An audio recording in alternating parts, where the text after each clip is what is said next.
à tous, on se retrouve aujourd'hui pour une nouvelle vidéo. Aujourd'hui on change un petit peu de thème, on n'est plus dans le hardware, on va partir un petit peu dans la téléphonie et on va parler d'une marque française, Wiko. Alors Wiko, c'est une marque qui ne met pas tout le monde d'accord, mais qui essaye un petit peu de faire du low cost, et on va voir qu'est-ce que ça vaut comme marque. Alors pour ceux qui ne savent pas à quoi ressemble Wiko, on va tout simplement en parler. Alors Wiko, c'est une entreprise française basée à Marseille qui en réalité ne font que distribuer des téléphones produits par la marque Tino, donc marque chinoise bien sûr, puisque tous les téléphones viennent de Chine, ne vous faites pas d'illusions, hein, il n'y a pas de téléphone fabriqué aux States, c'est pas parce que c'est Apple que c'est fabriqué aux States. Wiko embauche environ une centaine de personnes, et comme je vous l'ai dit tout à l'heure, ils font essentiellement des téléphones en low cost. Bien sûr, ils font du low cost et du low cost plus, donc on peut trouver des téléphones approchant les 300 €, donc ça commence vraiment à devenir du low cost plus, ça devient quand même du beau low cost.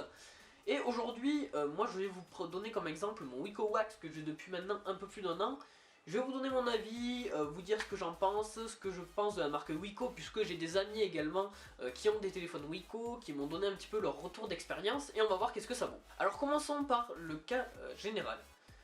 Pas mal de gens achètent des Wiko de nos jours, dans le sens où c'est vraiment pas cher. Ça, sur le papier au début on dit ouais, c'est super puissant, c'est pas cher, c'est génial, je vais le prendre. C'est ce que j'ai fait pour ma part, j'ai acheté le Wiko Wax, il venait à peine de sortir, oui, ça faisait peut-être un petit mois.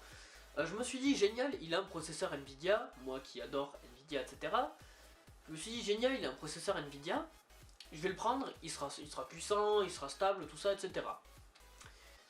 Pendant 6 mois, j'en ai été très content. Et après ça a été la décadence, c'est-à-dire que j'ai commencé à avoir des bugs, des ralentissements etc. D'avant surtout que les téléphones Wiko ont en général peu de RAM, donc ce qui fait que voilà. Et du coup je me suis dit génial, il marchait bien, sauf que du coup au bout de 6 mois c'est devenu la décadence. Au bout de 8 mois un jour plus rien, il ne voulait plus charger, il ne voulait plus s'allumer, genre changeant de batterie etc. J'ai renvoyé au SAV, un mois au SAV génial, pour m'en renvoyer un soi-disant neuf. Ce téléphone que j'ai depuis 2-3 mois par là a totalement bugué, hein. Il rame totalement horriblement, ils disent qu'il est neuf mais un téléphone qui a 125 ans bug moins que celui-là. La batterie ne tient pas du tout, mon téléphone qui était avant, qui avait 8 mois à charger tous les jours, la batterie tenait plus etc. Moi personnellement je ne vous conseillerais pas trop d'aller chez Wiko. Certes les téléphones ne sont pas chers et encore une fois quand même assez rentables, faut le dire. Mais c'est des téléphones qui tiennent pas assez dans le temps, beaucoup de gens vous le diront, Wiko c'est bien les premiers mois et après ça se dégrade, il rame et jusqu'au final ne plus marcher du tout limite. Enfin ne plus être utilisable. Alors vous allez me dire oui mais il y a quoi d'autre comme truc, comme point négatif sur Wiko qui font que Wiko c'est pas à prendre. Un point que je citerai c'est les mises à jour de logiciels. Ce téléphone est encore sur Android 4.3. Si vous ne faites rien, il restera sous Android 4.3. Il faut le brancher sur votre ordinateur et le flasher vous-même pour passer sur Android 4.4, donc tout réinstaller, etc., tout supprimer à partir de votre ordinateur. Donc c'est voilà parce qu'il n'y a pas assez de stockage à l'intérieur, donc encore une fois petit point négatif de Wiko. Donc il n'y a pas assez de stockage à l'intérieur, donc du coup vous êtes obligé de vous-même faire une mise à jour, et c'est Android 4.4 et c'est tout. Vous ne pourrez pas passer sur Android 5.0, etc. Donc les mises à jour chez Wiko se font très rares. Alors vous allez me dire, mais qu'est-ce que faut prendre autre que Wiko? Eh bien, Wiko font des téléphones pas chers, mais il n'y a pas que, il y a d'autres marques comme Samsung, etc. qui se mettent à sortir des téléphones pas chers. Des téléphones de Samsung, de Sony, etc. Même si Sony dans le bas de gamme je n'aime pas trop, mais des marques plus connues dans le bas de gamme font aussi des très bons téléphones. Certes ils sont pas très puissants vu que ça reste du bas de gamme, mais ils font quelque chose d'assez bien en général. Et vous pouvez vous orienter plus vers ça. Pour ma part, si c'était à refaire, je ne m'orienterais pas vers un Wiko, je prendrais un petit téléphone chinois, on peut voir qu'il y en a qui sont pas mal.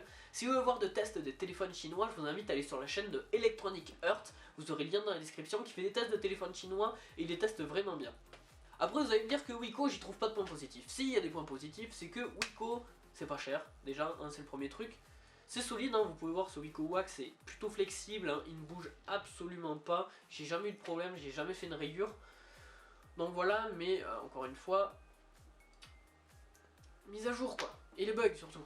C'était tout pour cette petite vidéo sur Wiko, c'était une vidéo un petit peu en mode freestyle, puisque j'avais envie de vous parler de cette marque. Pas mal de gens me disent tu penses quoi de tel téléphone, tel téléphone, tel téléphone, et Wiko est un choix qui revient souvent, et personnellement je vais vous dire que c'est une marque à éviter. Enfin c'est une marque, j'ai envie de dire, semi-foireuse, c'est pas mal mais c'est nul. dans le sens où ça dégringole assez vite en performance, etc. Il n'y a pas un service après-vente qui est excellent, donc je vous conseillerais plutôt de vous orienter vers d'autres marques, voire même des petites marques chinoises. On peut trouver des téléphones chinois qui sont très bons, avec des SAV qui sont limite meilleurs que ça. Donc du coup les amis, sur ce, à très bientôt, et allez, ciao ciao!